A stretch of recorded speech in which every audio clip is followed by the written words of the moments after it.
I have a dream that one day this nation will rise up and stand out the true meaning of its creed.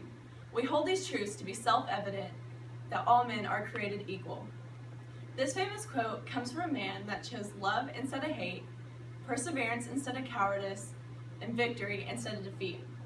I want you to know about this man, Martin Luther King Jr., and how he became the well-known figure that he is today. Martin Luther King Jr. was born on January 15, 1929, in Atlanta, Georgia, to Reverend Martin Luther King Sr. and Alberta Williams King.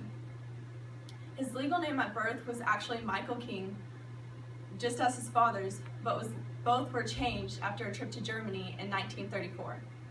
King married Coretta Scott on June 18, 1953, and together they had 4 children: Yolanda, Martin Luther III, Dexter, and Bernice.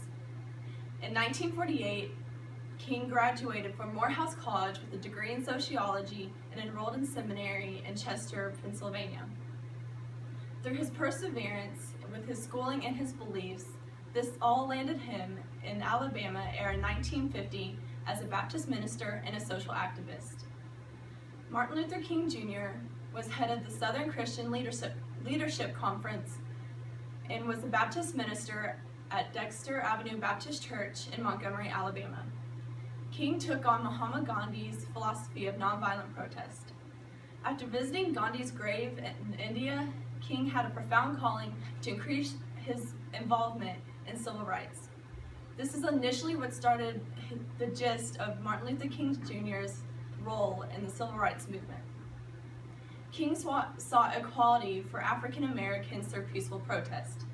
He led a black bus boycott after Rosa Parks refused to give up her seat to a white passenger. Martin Luther King Jr.